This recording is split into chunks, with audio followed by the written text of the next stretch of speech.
2, 3. All right. So we are back, one step away from season 4, episode 6, and we'll be talking today about a prominent point. Anything we wish to say, Em?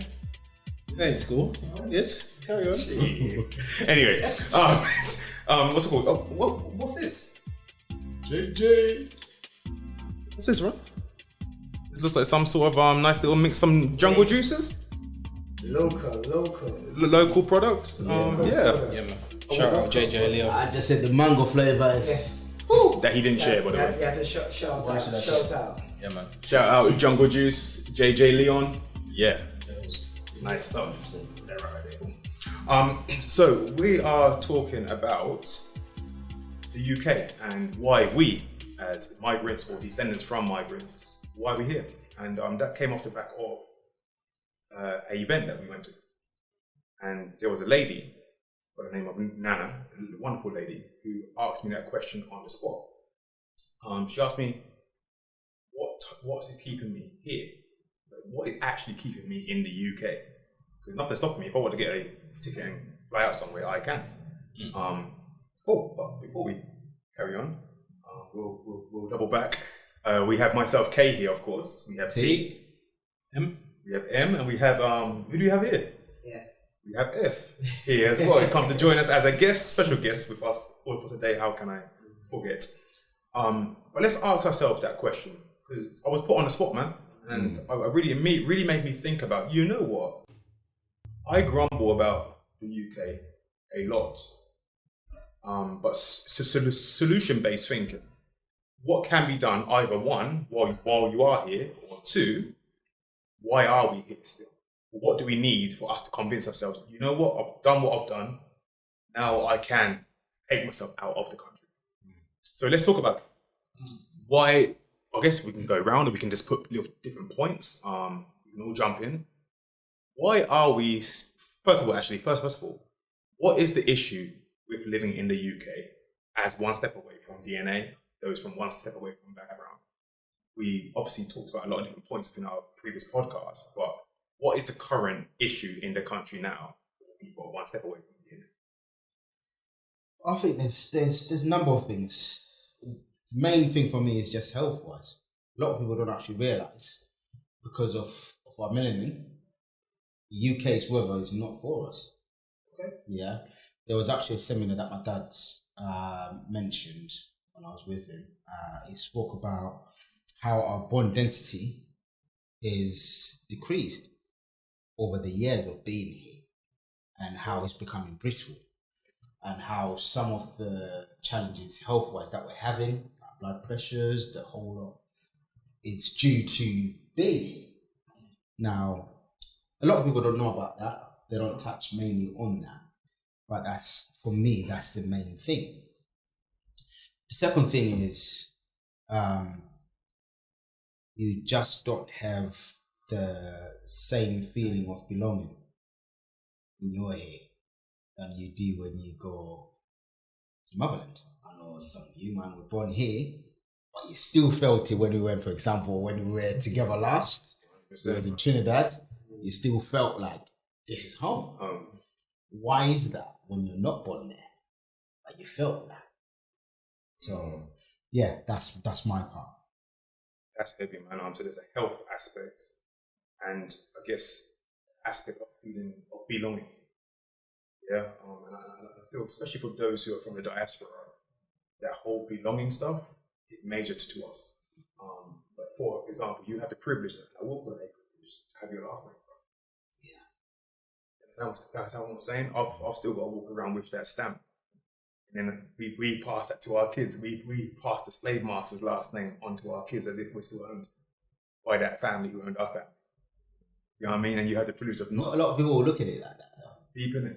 It's deep, fam. And of course, your experience of just coming back from Zim, yeah, the connections you had, fam. Yeah. When we go back home, at home, or was that a temporary stop-off point that people took us to? You understand what I'm saying? As well, yeah. So you've got deep rooted history when you go back here. Some I didn't even know until when I just come back. Mad, isn't it? Yeah. It's mad. But how belonging do you feel then now that you have additional history on top of the history you already knew?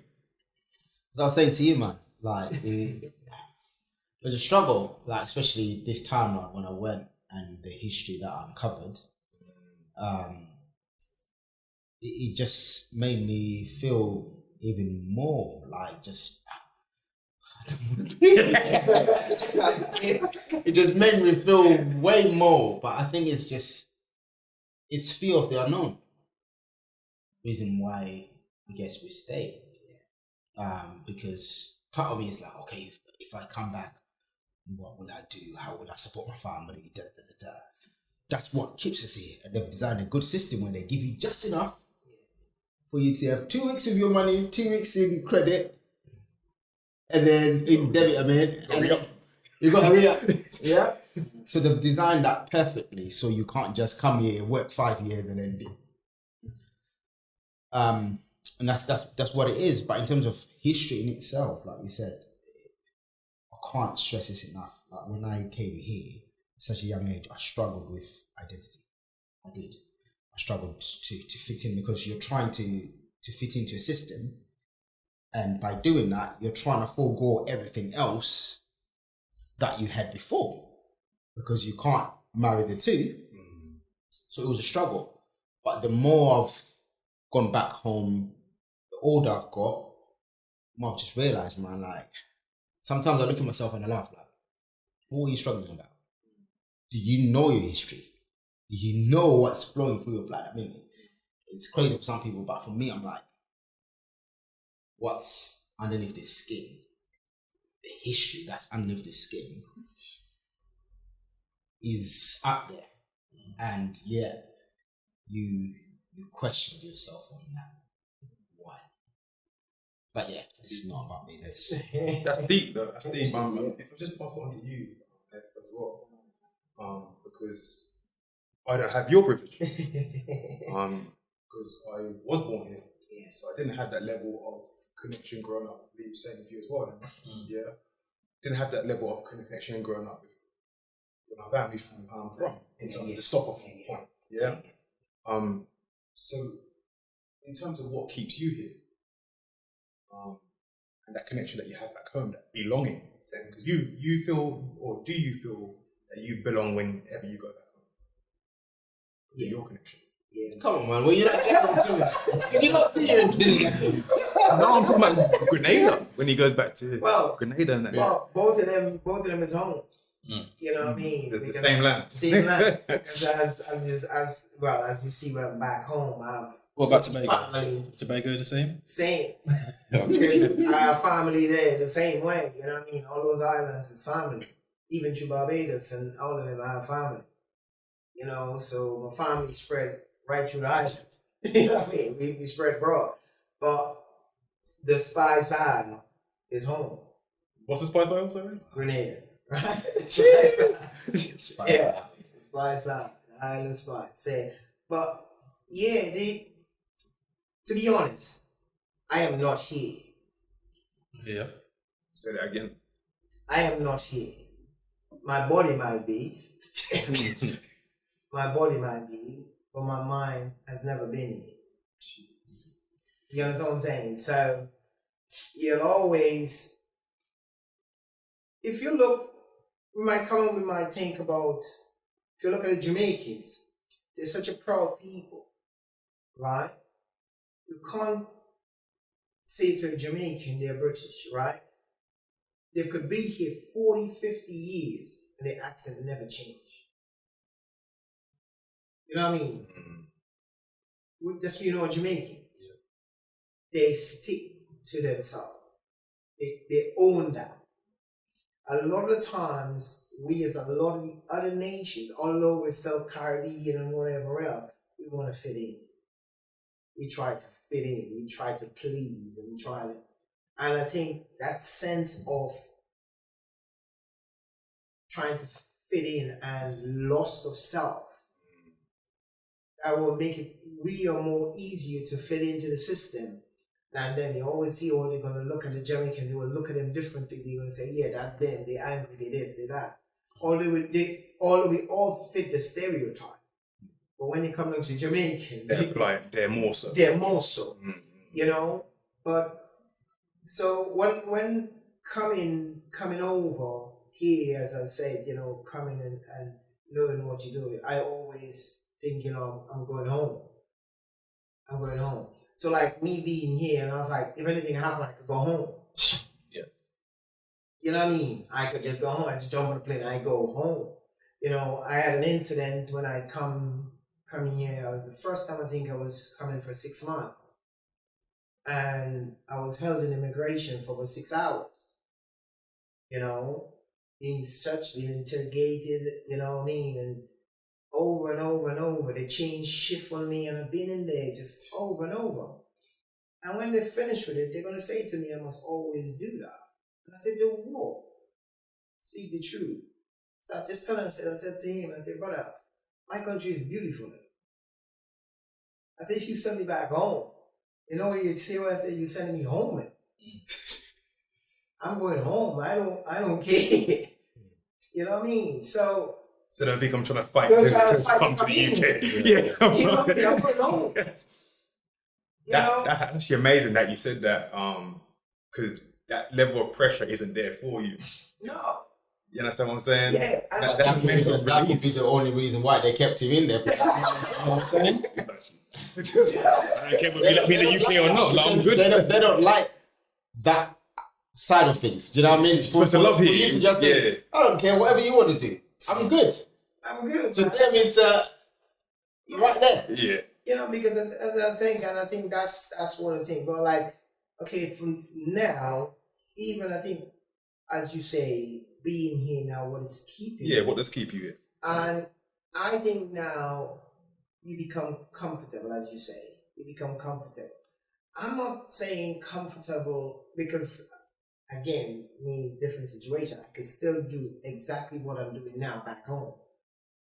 You know, and I think people will see even differently. Me coming from England, they're going to listen to my accent and whatever else, and everybody want a piece of it. You know, not to saying that thing, but as I said before, I've noticed that if somebody comes from foreign, everybody wants a piece of that. Mm. You know, and I think that came through our education in the Caribbean. You know, I had time when I was in school, and we had a white family came into school, and they didn't even want the kids to play with the black kids. You know what I mean? And yet one time, one of the girls, the white girl, broke her hand, and another black guy broke his hand. The whole class got time off to go see the white girl. So in her house, the whole class went to her house. So anything you ask about the black guy, oh, he was just another statistic. You know, that's him. You know, that's how we be. You know what I mean? So you grew up seeing these type of things. You know, you had time, even as I say, we go in a class system. You kind of in a school where you kind of sit with by color. Your lights are you while you're in the front. The darker you are in the back of the class. That infuriates me, man. You know, but you grew up in a system like that. You know, That's normal. That's normal. It's like, At that time, At that yeah. time, you know, even before we had the invasion and the overthrows and all them type of things, you didn't have black people working in banks. Yeah. You had to be high colored. You know what I mean? So it was them type of thing. So coming here and being here, as I say, for me, I think you just comfortable sometimes. Come comfortable in this, and not knowing, you know. But the thing is, I think for ourselves, we have to realize how much we do in this system, and we give to this system, because this system is built on us. This system is built on us, and we don't give ourselves enough credit for that. So what we do is we pull ourselves and stay on the outside of the system and look in, and we try to take from the outside. We try to stand outside and push our hand like a thief and take out from the inside. We don't want to say, I can sit at this table because this table is mine. This table is belong to us. You know what I mean? And we are behaving like we eating the scraps off their table when we're supposed to be sitting at the table and eating off that table. And I think that's where we go wrong, because we're looking at it and we think, why are we here? Why am I? Because we're struggling in this system, because we're making them think that they control the system. And we don't want to get in and say, no, this table is ours as well. We're all sitting at this table and we want to eat off this table. We're not going to take nothing falling off your table. Yeah, that's It's much you say that now, because when you actually deep, especially what's happening right now in this current climate that we're in, talking about the flag and everything, the amount of work we've done in this country, the amount of contributions that we've had in this country. You talk about people paying taxes. Most of us here have never claimed a single benefit. Am I wrong? Right? But that's the number one thing that's pushed, or because they're taking our benefits. You find that most people that are shouting out about that are the ones on benefits. But yet, most immigrants, I'm confident to say 99.8%, shall we say, of immigrants that come here, they're coming here for a better life. They're not coming here to claim benefits. They're coming here to work so they can better themselves. Some of them will work. And most come over here legally. Yes, legally. Or they'll work, send money back home. They'll pay taxes here. Guess what? They don't retire here. Yeah. What does that mean? That means the taxes that they've been paying for their pension, they don't claim it. They don't. Yeah. Right? They go back home. I've done my years. I'm going back home. Yeah. But we've left you a present at the end of it. Yeah. No one's saying that. Look at NHS right now. Let's be real. Yeah. It's held up by immigrants. Yep. Say what you want. Just go NHS. Anytime you want A&E, you will see who's holding that. Yeah. It's immigrants. So let's not try and hide ambitions and play silly games as politicians do. I see things as they are. Right? This is a political thing when we come to the current climate that we're in. But in terms of what you're saying there, F, about we have to know that and we have to claim our position. We have to do that because we're not going to be given by anyone. What do you mean claim our position? In terms of actually... In the UK? Yeah, in the UK, the contributions that we've had. I've earned the right to be here. Absolutely. Through my works. Yeah. You can't tell me otherwise. Your benefits, I'm paying you. Yeah. So who's earned the right to be where? Because if I go, guess what? You ain't getting your benefits. Yeah. It's because of me.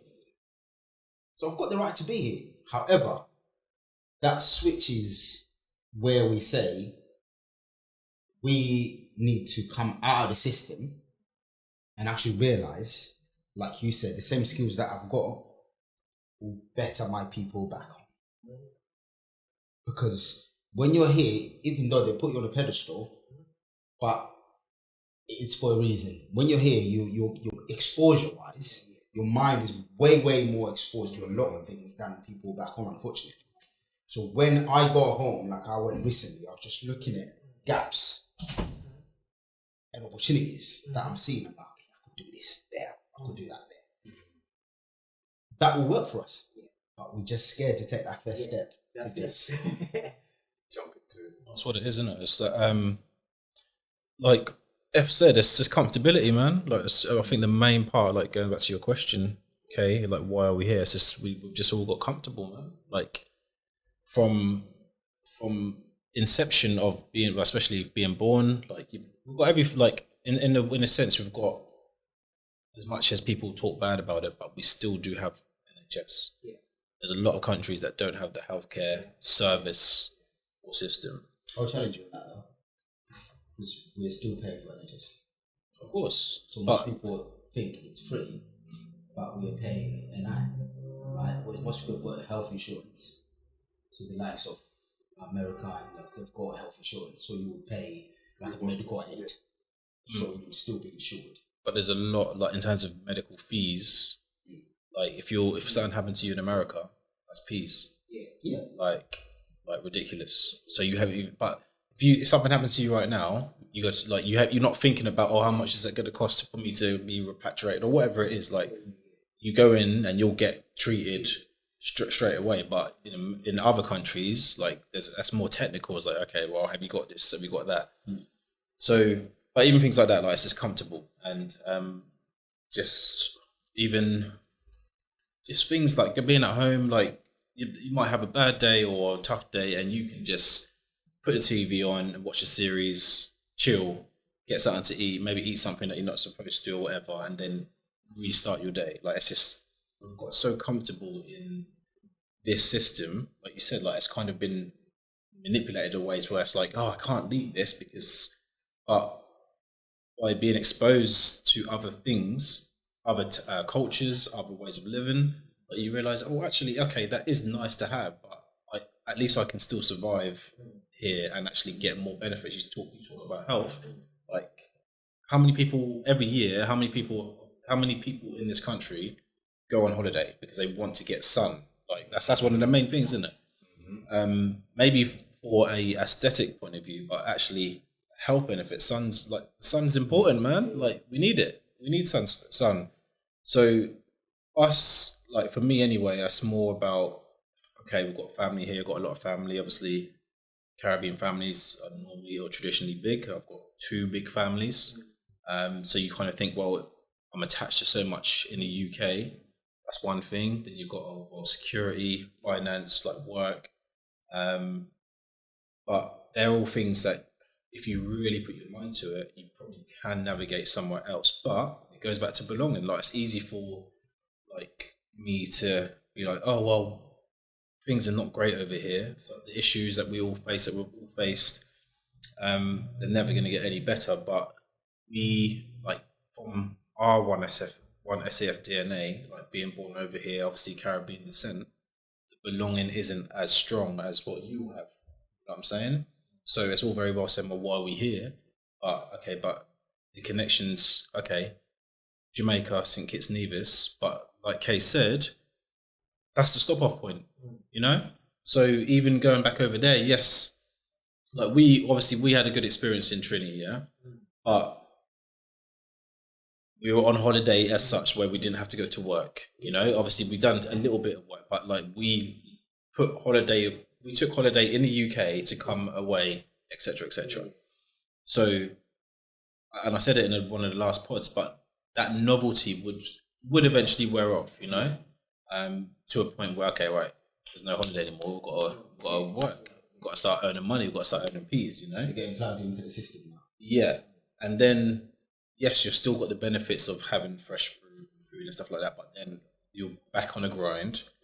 A lot harder. The heat's on you now, so you that whole acclimatization will have to happen. So, I think the thought of that and the thought of actually coming out of your comfort zone is one of the reasons why people don't even think about those type of questions. But I think it's more nuanced to someone to ask, like, why are you here? Like, there's so many places you can go, because it's not that I want to go somewhere where I actually belong. But I have an attachment to it as well, if that makes sense. Yeah. So I think it's hard. It's a hard question, but I think like finance comes into it. But you want to be somewhere where you've got a full attachment, where you've got some type of connection. So it's easier said than done, in my opinion. I fully agree.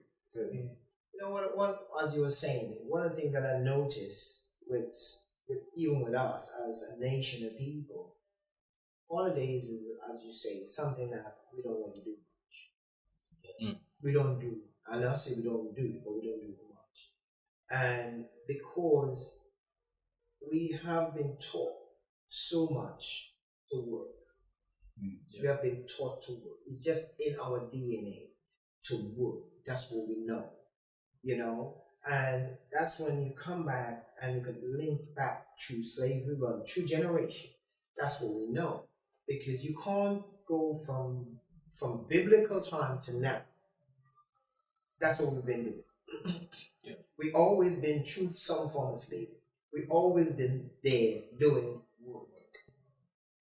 So now when you come back, Transitioning from country to country to country to country, Yeah. places to places to places.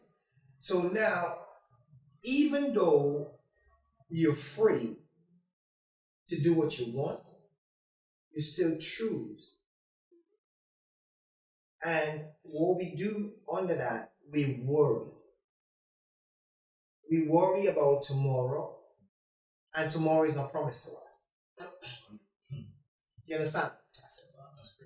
You know, so we worry about tomorrow. We worry about the health. We worry about the interest. We could be worried about all of these things that we could possibly right now. So we worry about all of these things. That's why, as we say, health-wise, we are deteriorating as a nation because we worry about, we stress about.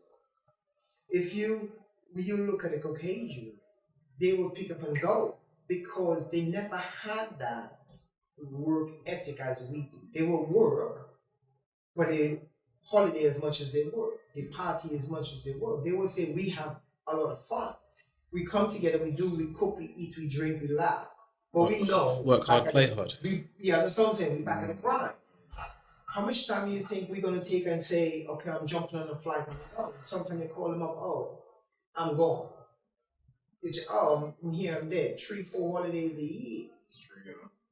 We don't do that. We save up to take one. Just take that one. You understand what I'm saying? So our mindset, if we haven't changed our mindset to say, you know what, I am secure. You know, and for me, I'm coming from a spiritual point of view. We keep thinking that we have control of it. Right. And we don't. And because we working and saying my finances is true as joy, we will never come out of it. Because we depend on our own strength to make it. We don't trust in anybody else more than ourselves. And we are going to people who we don't too much like to give us a salary. We go into a job in the daytime, sitting for the same person we're talking about having a strife with, to tell you what your value is, and what you should do, where you should go, what time you have a break, what time you have lunch, what time you come in, what time you leave. Yeah. And so we have all of these things that's on us, and we get comfortable in it, we get complacent in it, you know, and our health becomes secondary. Although we thinking that, oh, we have the NHS, right, to go to. How much time do we go to? Yeah. That's the thing though. Like, sorry to cut you, but that's the fact that we have been conditioned to be comfortable in uncomfortable circumstances. Like, because all of those things that you mentioned about jobs, there's clearly ethnicity pay gaps. There's clearly gaps in terms of how much we approach the same healthcare system that we will put taxes into. But that's a lot. That's like 10 different podcasts. But we're still, even though we are, and I think that's one of the problems, is the fact that we're comfortable to an extent. Yeah. But when you really peel it back, we're still at the, I know we say it a lot, but we're still at the bottom rung of so all these kind of aspects of life. So we actually become comfortable knowing that actually not getting a fair shake. Yeah. But we're still, there's still something in our minds that's like, but that's still better than the unknown. And that's crazy, man. You know, right as I see, sorry again, right as I saw it, it's just like we as a nation, we become a crab in a barrel. You know what I mean? We could see this, we could see the ceiling, we could see outside of it. We all trying to get out of it, but we all pull each other back down inside the same barrel. And we could never get out. So even though we see all the goodness outside of the barrel, we're fighting to get out of the barrel, but we still feel secure in the barrel. I hear it. You know what I mean? So we are just there thinking, you know what I mean? I could get up in the morning, I could, you know, I have a job, I have a this, I'm secure. But I'm seeing such a greener pasture over there. But best watch it.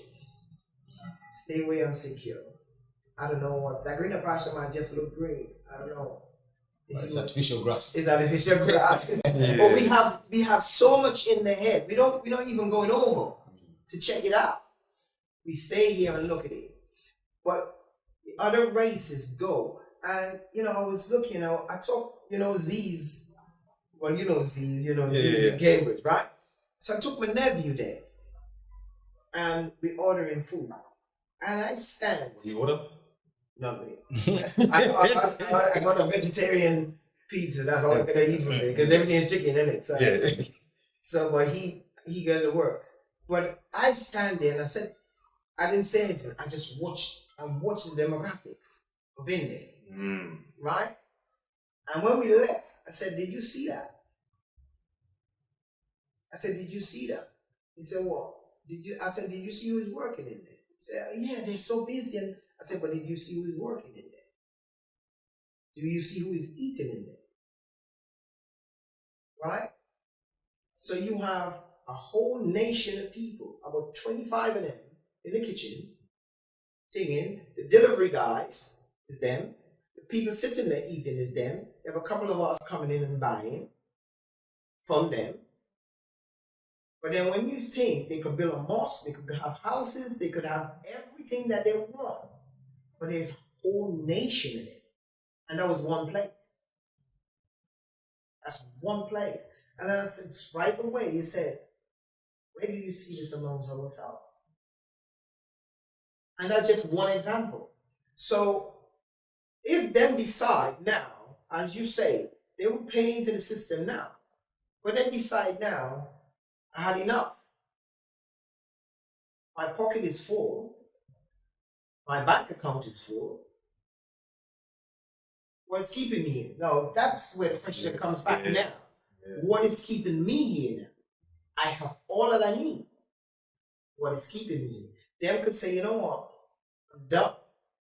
You don't need to come back because they have everything that they need. But with us, our account is never full enough. Our cup is never full enough to make a decision to go. So you always here thinking, if I just a bit, I need just a bit more. And we go down in age. We go down in age. So by the time you reach 50, you think, okay, you might say, I'll do it at 20. I'll be back home at 20. At 20, you haven't achieved what you wanted to achieve. It's like you push it to 30. It's still an achieve. You push it to 40. And then when you reach 50, you say, like, this is getting too ridiculous. I'm going to stay in. I just want to say, or some people might say, I will build a house. I know people who done that, reach to that age, as I say, 50, 60, go back home, build a house, and 2 weeks later, they kick the bucket. They never get to stay in it. Because, as you say, health-wise, the time they got back home, their bones were deteriorated. The mental health was deteriorated. You know what I mean? So their hearts and everything was deteriorated. So when they go back into the heat, into the things that they want, they couldn't cope with it. You just breathe. That's what I'm saying. They went there and that's it. Like they were like Joseph. You respire. Take my bones back home. Don't leave it here. Yeah. So they went there for their bones to eat it. So we as young, these are things we have to look at. If we want to move out of here, you need to put it in place now. Put a time scale on it and make it happen. Because we can't keep sitting and saying, when and if. No, them people come and look at them.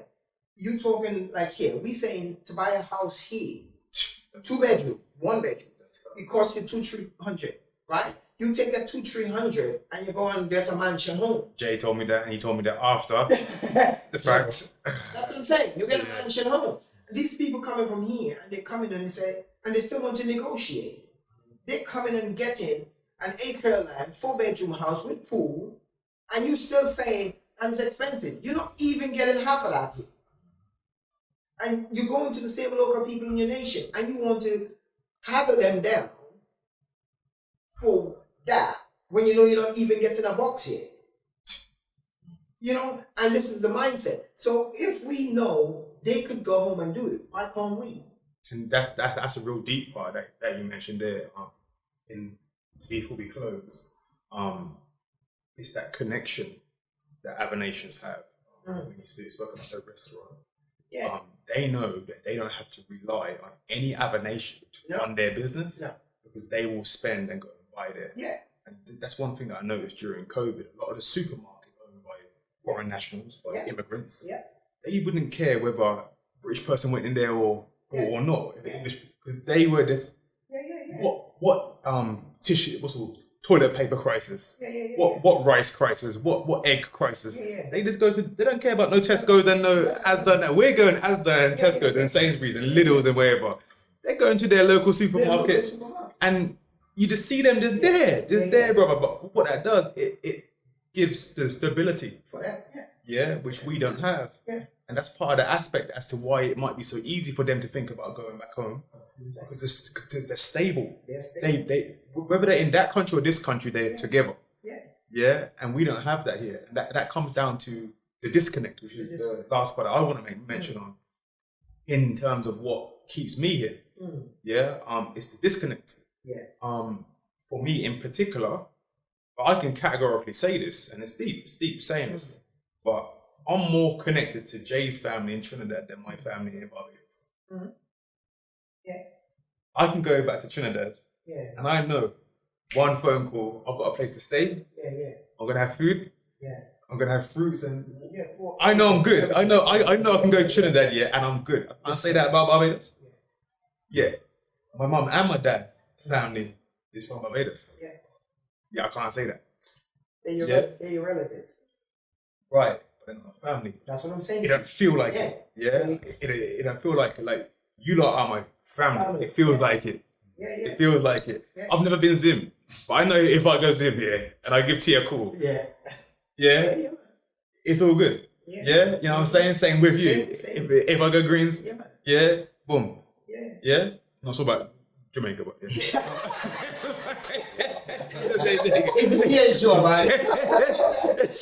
I mean, you know what I'm saying? But as a drift, of course. But the disconnect is a reason why people might feel that they're more connected to the UK.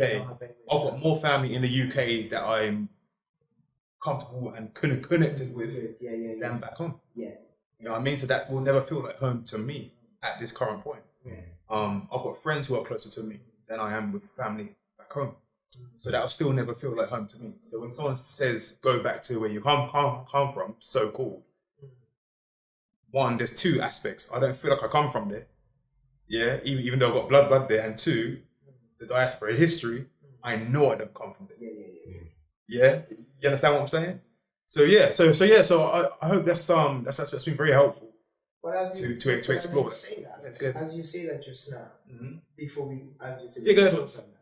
If you, as we saying that, to be comfortable, would it be a point in saying that if we see that you could move somewhere, and we could give them a different point of view, that they get somewhere to go and open up an avenue?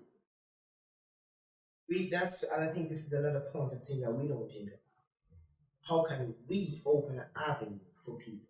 So it won't be difficult. So it won't be difficult for the person. So they won't experience what we're experiencing. And I think this is where we have to look at. We have to look at being the catalyst of being the change. Solution-based thinking. Solution-based thinking. Because we cannot, because I am comfortable here, but I'm not comfortable. You want to go, but you know what I mean? So if you could take a step and say, you know what, that greener pasture, I'll till, I'll break the ground, and then you could see people coming into that. It would be easier for them to make that. Just as you say with the other nations, one person done it and the other followed. You understand? So we could do things like that, and I think that's where the way. And that would perfectly bring us to one step away from positive outcomes. Because if we're talking about going back home, we can make that one step. To encourage other people to make that one step. That's actually doing exactly what we want to do Yeah. what we say on the tin, Yeah. bringing us away from one step away from negative outcomes and one step away towards positive outcomes. You understand? And we may be working on something like that. I don't know. Yeah. I don't know. Who's to know? Let's see. But yes. Thank you very much, everyone, for sharing your views as to why we're staying here and what the potential solution is to moving back. What that might look like. What other people? I'm sure a lot of people will resonate from all our different points as to why we're still here, even though there might not be accountability of being here. Yeah, and of course, there's a group of people who don't want us here. Yeah. So that part as well. But that's been episode 6, man, of Voices of our experience of the immigration or migration to the UK and why we're still here. So, yeah.